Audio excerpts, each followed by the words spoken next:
सभी साथियों को नमस्कार, गुड मॉर्निंग। आज 4-5 दिन की व्यस्तता के बाद फिर से हाजिर हैं सुबह सुबह की खबरें लेके। तो उम्मीद करता हूँ सभी अच्छे होंगे, हम भी यहाँ पे अच्छे हैं। सर्दियाँ बढ़ रही हैं, अपना और बच्चों का ध्यान रखें, बुज़ुर्गों का विशेष तौर पे ध्यान रखें। आज शुरुआत करते हैं खबरों से। आज की पहली खबर अपने बच्चों के लिए है। यूनिवर्सिटी पेरेंट्स अच्छी देखना चाहते हैं, लेकिन उन पे गौर नहीं होती। कुछ तो ये यूनिवर्सिटी वाले भी गड़बड़ करते हैं। एक अभी ताज़ा मामला कल ही हुआ है, एमपी में एक यूनिवर्सिटी है, वीआईटी के नाम से एक यूनिवर्सिटी है। उसमें गड़बड़ हुई कि वो बच्चे खाने और पीने की शिकायतें प्रशासन से बार बार कर रहे थे। यूनिवर्सिटी से भी उन्होंने शिकायत की, प्रशासन से भी की, लेकिन कोई सुधार नहीं हुआ। 1-1.5 महीने से वो बच्चे परेशान थे। किसी को पीलिया हो रहा था, किसी को बार बार जुकाम हो रहा था, किसी को खांसी की शिकायत हो रही थी, तो बच्चे परेशान हो गए। कल कुछ बच्चे शिकायत करने गए तो वहाँ पे वार्डन और जो गेटमैन थे, गार्ड थे, उन्होंने उन बच्चों को पीट दिया। बाद में वहाँ पे बच्चों ने भड़क गए, बच्चों ने विरोध किया, कुछ जगह आग लगा दी, तोड़ फोड़ कर दी। अब क्या हुआ, यूनिवर्सिटी ने बच्चों पे केस कर दिया। तो केस में भी वो धारा लगा दी गई हैं, उसमें 4 धाराएं बच्चों पे लगी हैं। इसमें पहली धारा 190 है जो गैरकानूनी सभा है, उसमें अधिकतम 6 महीने की कैद हो सकती है बच्चे की। दूसरी धारा 151 लगी है, दंगा या बलवा के लिए है, इसमें अधिकतम 2 साल की कैद, और घातक अगर दंगा हुआ तो 5 साल की कैद और जुर्माना है। 324 लगी है, उसमें चोट पहुंचाने के लिए है, इसमें 1 साल तक की कैद है। और धारा 326 लगी है, वो गंभीर चोट के लिए, उसमें 10 साल कैद या आजीवन उम्र कैद हो सकती है। तो बच्चों को थोड़ा संभल के भी रहना चाहिए, पेरेंट्स को इस तरफ थोड़ा ध्यान देना चाहिए। अगर पेरेंट्स उसमें आगे आते, सभी पेरेंट्स, तो सुधार हो सकता था, बच्चों को ये सब करने की नौबत नहीं आती। लेकिन पेरेंट्स पीछे रह गए। अब पता नहीं बच्चों ने पेरेंट्स को बोला या नहीं बोला, या पूरा ही कानून अपने हाथ में ले लिया। लेकिन ऐसा न करें, क्योंकि उन बच्चों का भविष्य, और इसमें भी सैकड़ों बच्चों पे केस दर्ज हो गया है। बच्चों की ज़िंदगी वो दांव पे लग गई। अगर उनकी 2 साल की भी सज़ा होती है तो भी दिक्कत है, 1 साल की होती है तो भी दिक्कत है, क्योंकि बीच में अगर 1 साल की उनकी पढ़ाई छूट गई तो उनकी लाइन ही चेंज हो जाएगी। इसलिए थोड़ा ध्यान से रहें। यूनिवर्सिटी बंद होती रहती हैं, दूसरे नाम से चलती रहती हैं, व्यक्ति बदलते रहते हैं, इनमें तो यही चलता रहेगा। लेकिन बच्चों का भविष्य सुधारने और संवारने का मौका एक ही बार मिलता है, तो थोड़ा संभल के रहें।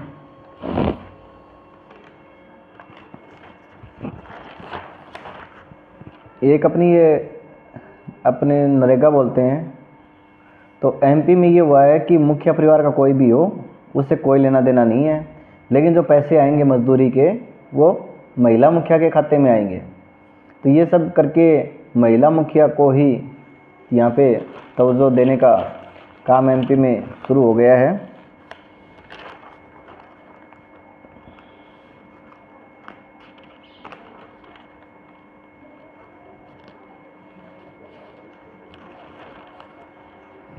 एक तीसरी खबर आई है, अच्छी खबर है कि हम थोड़ा सा भी टाइम मिला मोबाइल में लग जाते हैं, लेकिन ये एक प्रकार की लत होती है। तो इसमें कहानी के द्वारा समझाया गया है कि हमें थोड़ा बहुत सचेत भी रहना चाहिए। उन्होंने बताया है कि कहानी में कि एक समय की बात है कि रेलवे स्टेशन पे 2 जेंट्स, लेडीज़ और जेंट्स थे, माता पिता। एक छोटी बच्ची थी 3 साल की, वो अपनी मम्मी की गोद में दूध पी रही थी। दूध पीते पीते मम्मी की भी आंख लग गई, पापा का ध्यान मोबाइल में था। जैसे ही मम्मी की आंख खुली, बच्ची गायब मिली। आसपास पूछा गया, रेलवे स्टेशन पे सवारियों से पूछा गया, किसी का कोई ध्यान नहीं था। उन्होंने तो कहा हमने बच्ची देखी ही नहीं। अगर उनका ध्यान वहाँ होता किसी का भी मोबाइल से अलावा, तो क्या पता वो बच्ची भी दिख जाती। धीरे धीरे जांच बैठी, जांच होती गई, सर्चिंग की, सीसीटीवी खंगाले गए, लेकिन वो बच्ची नहीं मिली। टाइम निकला, ये अप्रैल की बात थी, जून का महीने आ गया, टीमें गई, टीमों ने बस इतना ही देखा कि वो उस ट्रेन से उस ट्रेन में चढ़े हैं, वहाँ से आगे जाके पता ही नहीं चला कहाँ गए। जब आया ये अभी जैसे ही 16 अक्टूबर की बात है, इसमें 16 अक्टूबर को हुआ कि कहीं से किसी पत्रकार ने कॉल किया। उस पत्रकार को अनाथालय में एक बच्ची देखी जो उर्दू बोल रही थी, तो उससे पहले उसने वो गुमशुदा की रिपोर्ट देखी थी, तो उसने पुलिस को कॉल किया। जब पुलिस आई तो वहाँ पे पता चला कि जैसे ही उस समय ट्रेनों में अनाउंसमेंट हुआ था कि ऐसे ऐसे बच्ची गायब हो गई, तो उस चोर का लगा था कि अब पकड़े जाएंगे, इसलिए वो बच्ची को वहीं पे छोड़ के भाग गया था। तो वहाँ के जीआरपी स्टाफ ने बच्ची को अनाथालय के सुपुर्द कर दिया, बच्ची वहीं रहने लगी। इसलिए ये कहा है कि थोड़ा ध्यान इधर उधर भी होना चाहिए, अपने सामान की भी देखभाल अच्छे से करनी चाहिए। जैसे ही 1 मिनट का भी टाइम मिलता है तो मोबाइल सीधा हाथ में, इतनी भी लत नहीं लगनी चाहिए।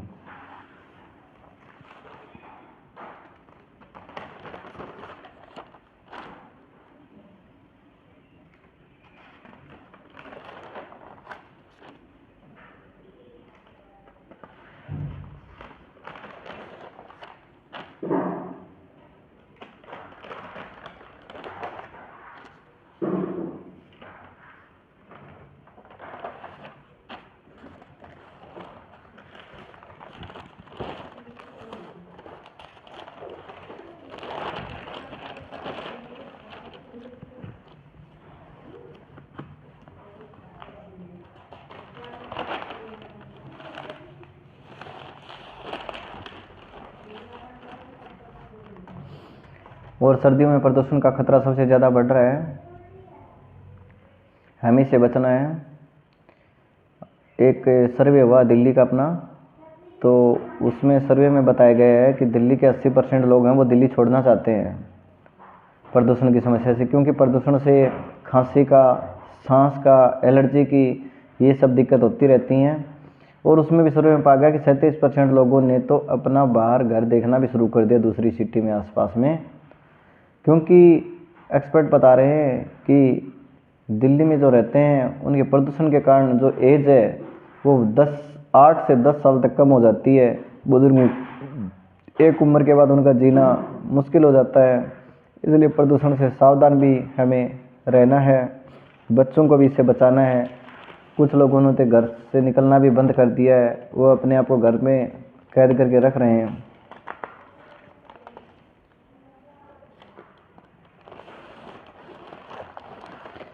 ये खबर खेल जगत से है। जो 2030 के कॉमनवेल्थ गेम्स होंगे वो अब की बार उसकी मेज़बानी भारत को सौंप दी गई है। ये अच्छी खबर है, क्योंकि इससे जो 2036 के ओलंपिक होंगे उससे भारत की दावेदारी मजबूत होगी। और जहाँ तक संभावना है, अगर ये अब कॉमनवेल्थ गेम भारत में होते हैं तो भारत 2036 के जो ओलंपिक गेम होंगे उनकी दावेदारी में और ज़्यादा भागीदारी बढ़ जाएगी। और जहाँ तक होगा शायद वो भारत में ही ओलंपिक होने वाला भी है। और जो ये जो कॉमनवेल्थ गेम है ये गुजरात, अहमदाबाद में होने वाले हैं। इसमें 70 से अधिक देश हिस्सा ले रहे हैं, क्योंकि भारत का स्पोर्ट्स हब जो है वो अहमदाबाद बन ही चुका है।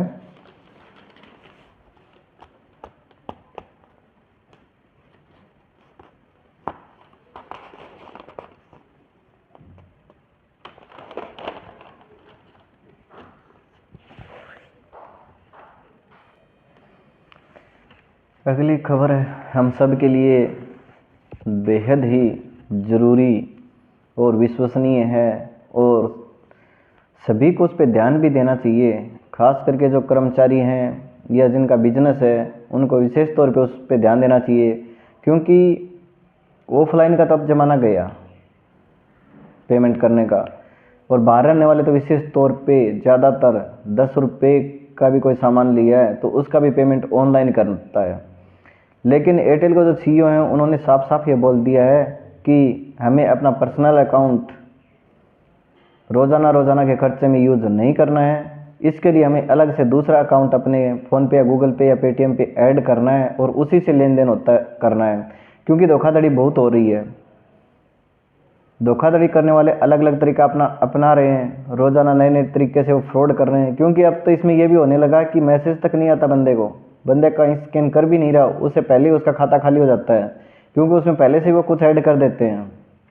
मान लो आपने ये यहाँ पे स्कैन किया है और शाम को आपका खाता खाली हो गया, क्योंकि उन्होंने उस स्कैनर में कोई ऐसी डिवाइस लगाई हुई थी जो आपके अकाउंट को वो कैच कर गई।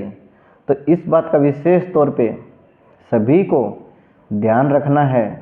नहीं भी रख रहे तो जब आपके सामने ठोकर लगेगी तब समझ में आ जाएगा कि ऐसे भी कुछ होता है, और उस दिन हम गौर कर लेते उस बात पे तो हम भी बच जाते। तो इस बात का विशेष तौर पे सभी ध्यान दें कि अपने पर्सनल यूज़ के लिए दूसरे अकाउंट ऐड करें, और जो अपना सैलरी अकाउंट है या जो ज़्यादा बिजनेस के काम में अकाउंट लिया जा रहा है उससे ज़्यादा लेन देन रोज़ाना न करें। यही बचाव का एक उपाय है। अगली खबर अपनी जो चल रही है मतदाता सूची वाली, रोज़ाना उसमें दिक्कत हो रही है कि हम साथ दे नहीं रहे, और कुछ जो अशिक्षित क्षेत्र हैं वहाँ पे तो ज़्यादा ही परेशानी हो रही है कि एक बीएलओ को एक घर में 15 से 20 बार जाना भी पड़ रहा है।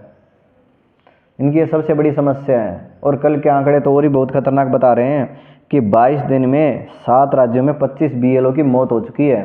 कोई काम के दबाव से, कोई थकान से, कोई बीमार है तो उसकी ड्यूटी वहाँ पे लगा दी गई है।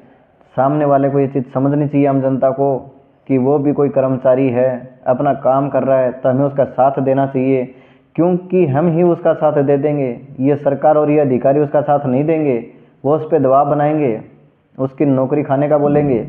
इसलिए हमें ही कुछ करना होगा। बढ़ चढ़ के आके अपने डॉक्यूमेंट डायरेक्ट जाके उनको जमा करवा देंगे तो और बहुत अच्छा रहेगा। अगर किसी साथी का फिर भी रह गया है तो कोशिश करें आज या कल में वो जमा करवाएं, उनके भी टारगेट पूरे हो जाएं और ये नौबत भी ना आए, उनकी नौकरी भी न जाए।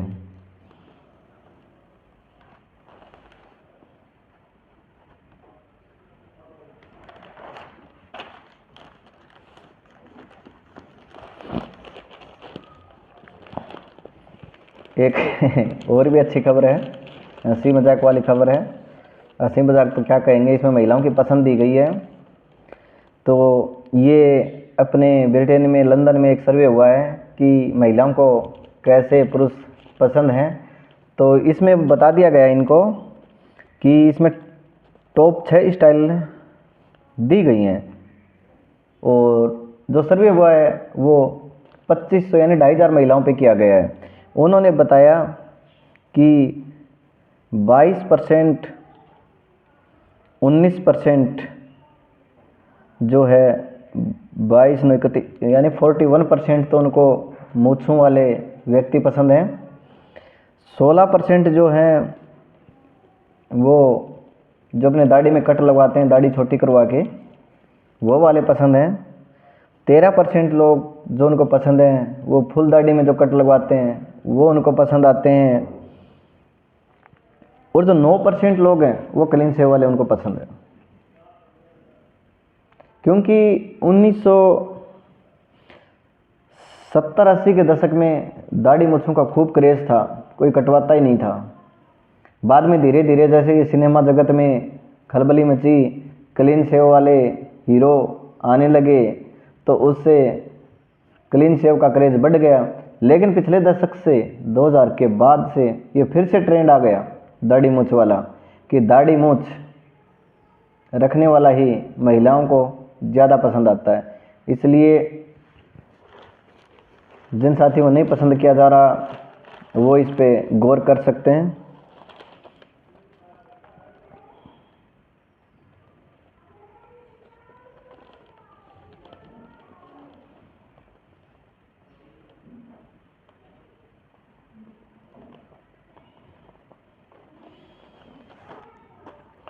और दूसरा एक ये भी सर्वे हुआ है देश में कि जो पर्यटक स्थल हैं उनमें सबसे ज़्यादा कहाँ पे पर्यटक आ रहे हैं। तो जो अब की बार भी, पिछली बार भी यही था 2024 में, और 25 में भी ताजमहल को ही नंबर 1 की श्रेणी दी गई है। 2024 में भी ताजमहल ही था देखने वालों की श्रेणी में कि सबसे ज़्यादा पर्यटक कहाँ आए भारत में, और इस बार भी ताजमहल पे सबसे ज़्यादा भारत में पर्यटक आए हैं। और जो बात करें अपना लाल किला दिल्ली, वो चौथे स्थान पर रह गया है। यही मुख्य आज की खबरें थी।